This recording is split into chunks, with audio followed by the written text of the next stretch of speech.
ডিমের অমলেট তো অনেকেই খেয়েছো। ওজন কমাতে চাইলে এই রেসিপিটি কিন্তু অবশ্যই দেখতে হবে। ডায়েটের কথা মাথায় রেখে রেসিপিটি তৈরি, যেমনি স্বাস্থ্যকর তেমনি অনেকক্ষণ পেটও ভরা থাকে। দেখো, এখানে আমি একটা 1 কেজি ওজনের কোয়েকার ওটস নিয়েছি। তোমরা যে কোনো কোম্পানির ওটস নিতে পারো। প্যাকেটটা কেটে একটা বাটিতে মেজারিং কাপের 1 কাপ ওটস তুলে নিচ্ছি। এবার এগুলোকে মিক্সার গ্রাইন্ডারে ঢেলে গ্রাইন্ড করে নিতে হবে। ওজন কমাতে ওটসের জুড়ি মেলা ভার। তাছাড়াও এর পুষ্টিগুণ সম্পর্কে আমরা কম বেশি সবাই জানি। এখানে একটা টাইট বাঁধাকপি নিয়েছি, এর থেকে 4 ভাগের 1 ভাগ কুচি করে কেটে নেব। আর একটা প্লেটে নিয়েছি কিছু সবজি। নিয়েছি একটা নতুন আলু, একটা পেঁয়াজ, একটা টমেটো, 4-5টা কাঁচা লঙ্কা, 1 টুকরো আদা।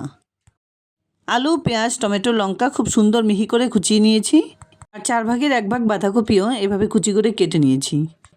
এবার 1/2 চা চামচ নুন দিয়ে খুব ভালোভাবে মেখে কপিগুলোকে 10 মিনিট ঢেকে রাখতে হবে। 10 মিনিট পর গ্রাইন্ড করে নেওয়া ওটসগুলোকে একটা বড় বাটিতে ঢেলে নিচ্ছি।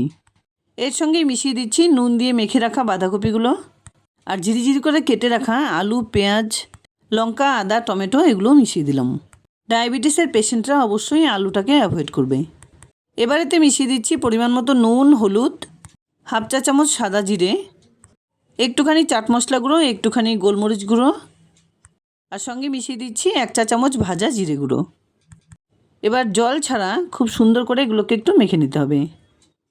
নুন দিয়ে মেখে রাখার জন্য বাঁধাকপিটা অনেকটাই নরম হয়ে গেছে, তাই সেই বুঝেই জল ব্যবহার করতে হবে। এবার অল্প অল্প পরিমাণে জল দিয়ে খুব সুন্দরভাবে এটাকে মেখে নিতে হবে। 1 কাপের থেকে 1/2 কাপ পরিমাণ জল মিশিয়ে দিয়ে খুব সুন্দর করে মেখে নেবার পর কিছুটা পরিমাণে ধনেপাতা কুচি ছড়িয়ে দিচ্ছি। আবারও খুব ভালোভাবে মেখে নিয়ে সব কিছু একসঙ্গে করে চটকে নিতে হবে। শীতের সমস্ত সবজি দিয়ে এই প্যানকেকটা খুব সহজেই কিন্তু বানিয়ে নেওয়া যাবে। এটা খেতে যেমনি হেলদি তেমনি কিন্তু টেস্টিও বটে। একটা প্যানে 1 টেবিল চামচ তেল গরম করে খুব ভালোভাবে তেলটাকে ছড়িয়ে নিতে হবে।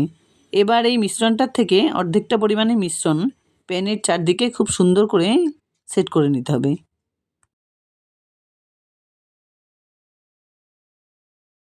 খুব একটা পাতলাভাবে কিন্তু এটাকে বানানো যাবে না, যেহেতু বিভিন্ন রকম সবজি মেশানো রয়েছে, তাই সেটা বুঝেই এই চিলাটা বানিয়ে নিতে হবে। আমি এখানে যে সমস্ত সবজিগুলো ব্যবহার করেছি সেগুলোই যে ব্যবহার করতে হবে তার কোনো গ্যারান্টি নেই। তোমরা তোমাদের পছন্দ মতো যে কোনো ভেজিটেবলস ব্যবহার করতে পারো। গ্যাসের ফ্লেমটাকে লোতে রেখে ঢাকনা দিয়ে ঢেকে 1.5 থেকে 2 মিনিট একটা সাইড ভেজে নিতে হবে। এবার ঢাকনা সরিয়ে উপরে আরও কিছুটা পরিমাণ তেল ছড়িয়ে দিয়ে খুব সাবধানে এটাকে উল্টে দিতে হবে। 2 থেকে 3 বার উল্টে পাল্টে এটাকে ভেজে নেবার পর নামিয়ে নিচ্ছি। ঠিক একইভাবে আরও কিছুটা পরিমাণ তেল ছড়িয়ে দিয়ে বাকি ব্যাটারটা এই প্যানে সেট করে দিচ্ছি। খুব ভালোভাবে চারদিকে সেট করে দেওয়ার পর ঢেকে 1.5 থেকে 2 মিনিট এটাকে ভেজে নিতে হবে। ভাজার সময় খেয়াল রাখতে হবে যাতে ফ্লেমটা লো টু মিডিয়ামেই থাকে, তাহলে এটা ভাজার সঙ্গে সঙ্গে সবজিগুলোও খুব সুন্দরভাবে সেদ্ধ হবে। ওটস যেভাবেই খাওয়া হোক না কেন স্বাস্থ্যের জন্য কিন্তু খুবই ভালো। একটা সাইড ভেজে নেবার পর উপরে আরও কিছুটা পরিমাণ তেল ছড়িয়ে দিয়ে উল্টে খুব সাবধানে আরেকটা সাইড ভেজে নিতে হবে। 2টো ওটসের চিলা এভাবে নামিয়ে নেবার পর উপর দিয়ে ছড়িয়ে দিচ্ছি কিছুটা পরিমাণে টমেটো সস আর এর সঙ্গেই দিয়ে দিচ্ছি কিছুটা পরিমাণে গ্রিন চিলি সস। এতে করে টেস্ট কিন্তু আরও বেড়ে যাবে। যাই হোক, কম তেলে তৈরি দুর্দান্ত স্বাদের ওটসের চিলা বা প্যানকেক রেসিপি আমার রেডি অ্যান্ড সার্ভড। এবার এটাকে খুব সুন্দর করে কেটে কেটে সার্ভ করে দেব। রেসিপিটি ভালো লাগলে লাইক, শেয়ার, কমেন্টস করতে ভুলবে না প্লিজ। আর এরকম নিত্য নতুন রেসিপি পাওয়ার জন্য প্লিজ চ্যানেলটাকে সাবস্ক্রাইব করে পাশে থাকা বেল আইকনটা অলে করে দিও। নিজেদের স্বাস্থ্যের কথা মাথায় রেখেই রেসিপিটি একবার বানিয়ে খাওয়ার অনুরোধ রইল।